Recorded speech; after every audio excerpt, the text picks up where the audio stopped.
All right, we are following breaking news at this noon hour. We are expected to learn more about the case involving a police officer getting shot over the weekend.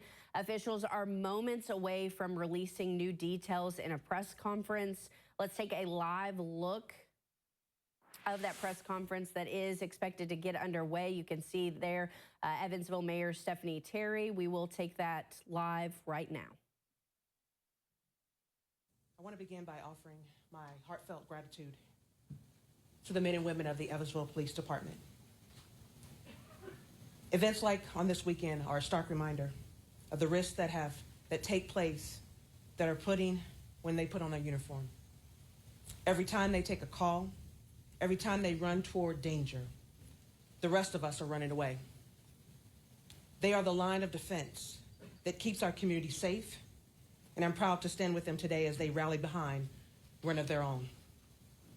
Early Sunday morning, Officer Sam Taylor was severely injured in the line of duty. He was chasing a suspect when that suspect pulled a gun and opened fire, striking Officer Taylor. Chief Smith will share some of the details of the incident as well as provide us an update on his condition.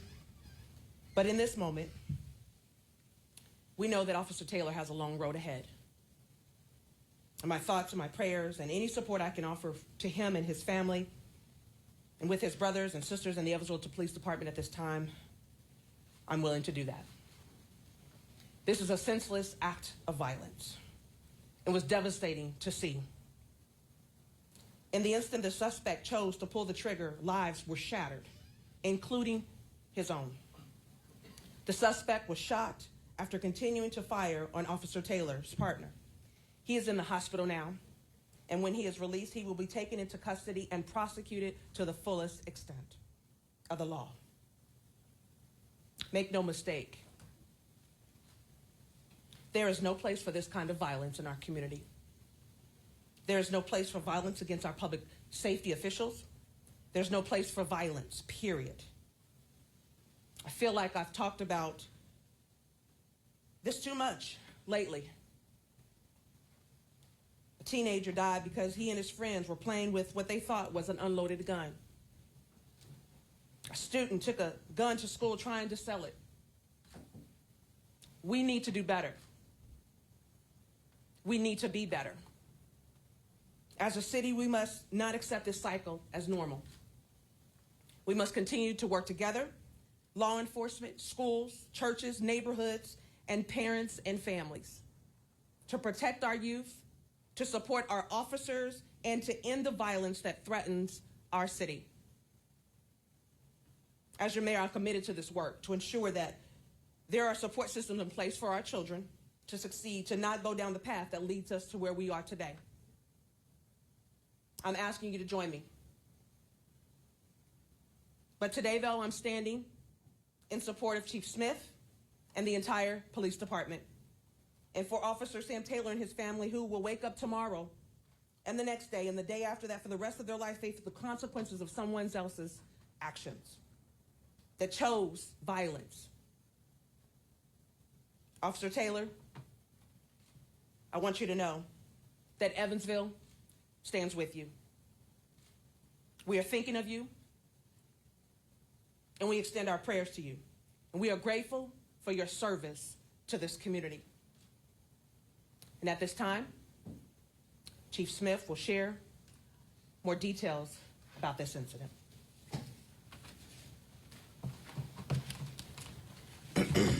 Thank you, Mayor. Thank you all for being here. Before I get started, I want to show my gratitude and express my gratitude not only for me, but on behalf of our entire police department for the outpouring of support and prayers. We've had agencies, law enforcement agencies from around the nation, around the state reach out, and it's too many to name, but I just want to say thank you for thinking of us in one of our darkest moments. I want to thank the mayor for being here by our side and supporting us. You all see what happens in front of the camera, but you don't see the things behind the scene. And at 2 a.m. When this happened, the mayor wasn't in her bed. She was in the hospital with this officer and his family. And I just want to say thank you for that. We'll go through this. I have some video to show. I'll get to my statement. Please forgive me if my voice gets a little shaky or if I get a little emotional. This is something very near and dear to me. This is one of my officers that I'm about to discuss, as well as the incident.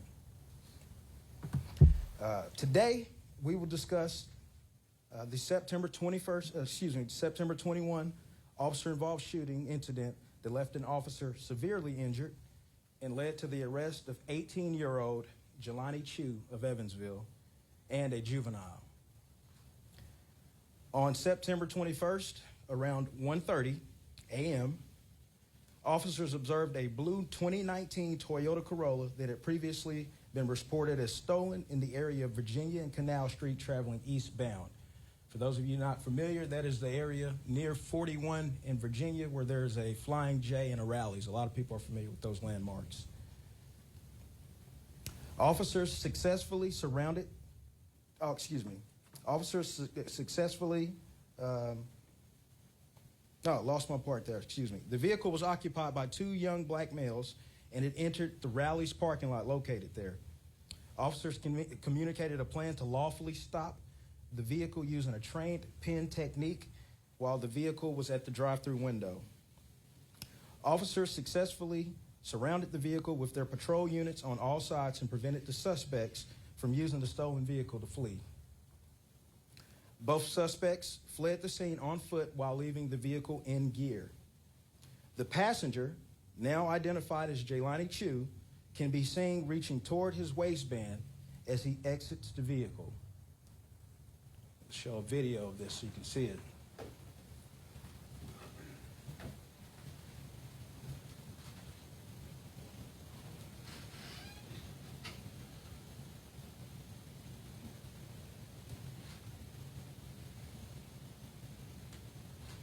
And there he's reaching with his left hand for his waistband as he rounds the vehicle. The driver, later determined to be a 15-year-old juvenile, was pursued by an officer who lawfully used his CEW, that is a conducted electronic weapon, commonly referred to as a taser, to gain compliance. The officer successfully deployed his CEW and was able to gain control over the juvenile suspect in the Rally's parking lot. While attempting to handcuff the juvenile suspect, the officer overheard the sound of gunfire and officers transmit that an officer was down over his radio. The officer, then realizing just a short distance away that an active threat against officers was in progress, made the quick decision to go assist the officers that were engaged in the gunfight.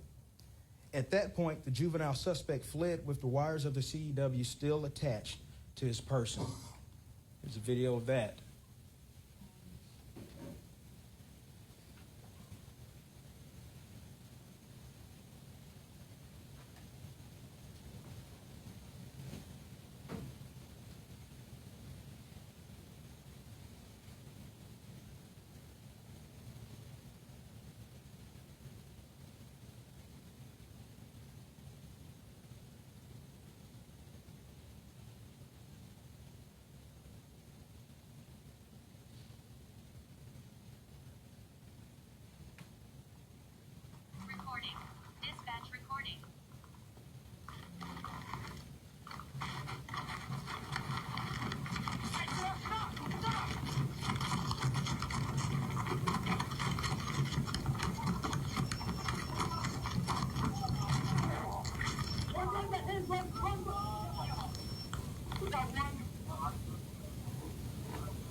Shots fired. Officer involved shooting. One person, the suspect still over at Rally's. You okay?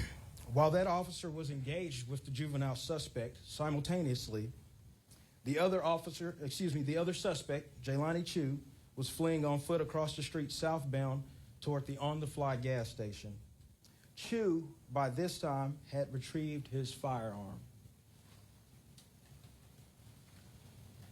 As Officer Taylor approached, this still frame picture is from Officer Taylor's body cam. As you can see, he has taken a shooting stance directly aimed at where the body camera is. Scary sight.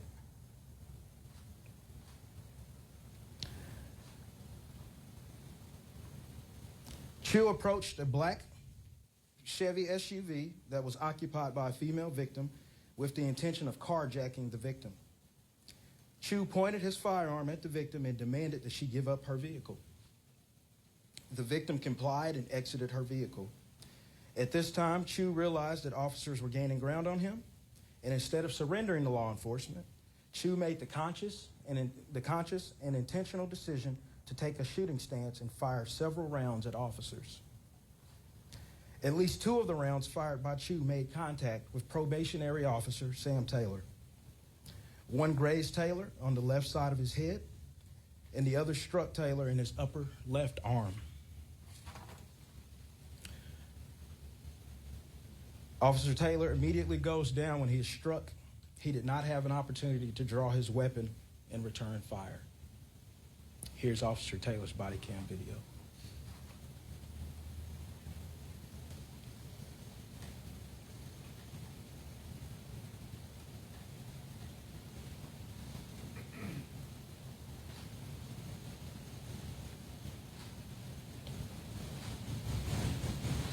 Recording.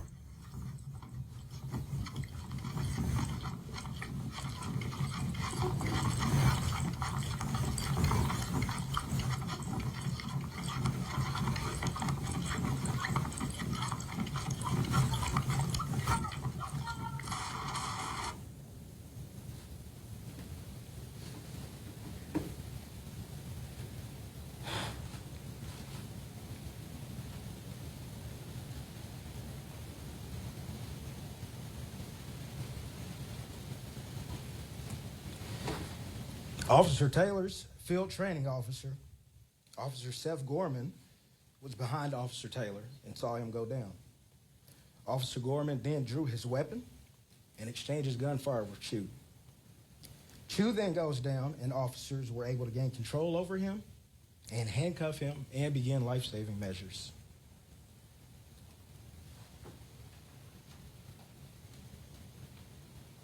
And this is Officer Gorman's body cam video.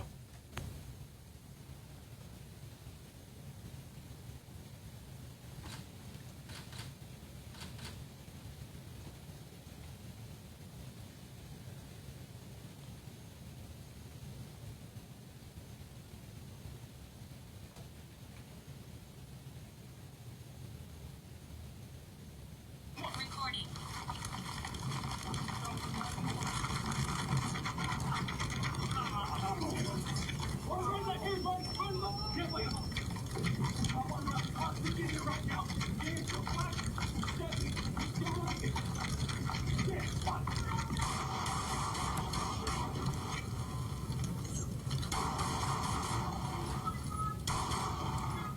Let me see your hands. Shot fired. Hey, hold on. 10-3-0. Get that officer right there. Other officers who arrived to assist immediately directed their attention to Officer Taylor to check the severity of his wounds that he had suffered. It was immediately apparent that Officer Taylor had sustained very serious injuries. Officer Taylor was transported to a local hospital by an officer. AMR arrived and continued life-saving measures on Chu and transported him to a local hospital where he is being guarded until he's released and ultimately booked into the Vanderbilt County Jail on charges from this incident. His injuries are non-life-threatening, and as of this time, I believe that he will be possibly released today and booked into jail today. Remaining assisting officers and Vanderbilt County deputies set a perimeter to try to locate the suspect that got away. With the assistance of a canine track and the use of a drone, officers were able to locate the juvenile suspect hiding on top of the roof of Joshua Academy Charter School. Officers were able to gain access to the roof and take the juvenile suspect into custody. An affidavit of probable cause for Chu has been completed, and he is facing multiple felony charges. 2 counts of attempted murder, level 1. 1 count of robbery, level 3. 1 count resisting, level 5. And 6 counts of criminal recklessness, level 6. Officer Gorman was the only EPD officer that fired his duty weapon. He was placed on paid administrative leave per our policy while the internal review occurs. His weapon, as well as the weapon fired by Chu, will undergo ballistics testing as part of this investigation. Officer Taylor is currently in stable condition, but in his dedication to put our community before self, he may have lost the use of his lower extremities.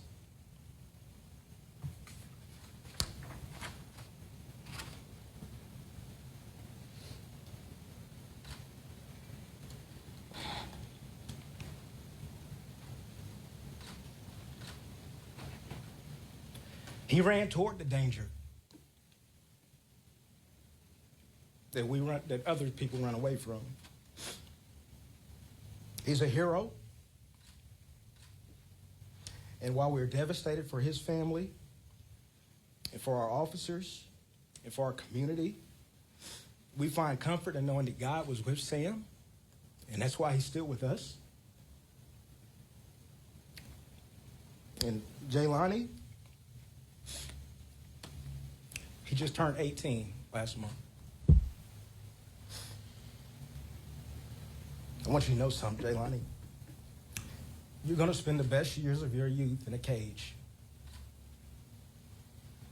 While your peers look forward to turning 21 and doing things that young adults do, you're going to learn how to make hooch in a penitentiary toilet. You will spend your Thanksgivings, your Christmases, your birthdays, your family members' birthdays, and anybody else or any other occasion that you find important locked away. You chose a life of chaos and destruction. And now that life will place you alongside like-minded individuals that chose the same lifestyle. May God be with you, young man.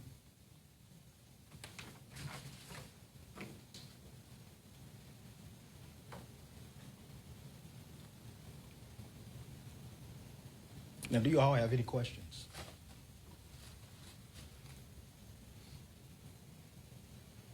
Thank you.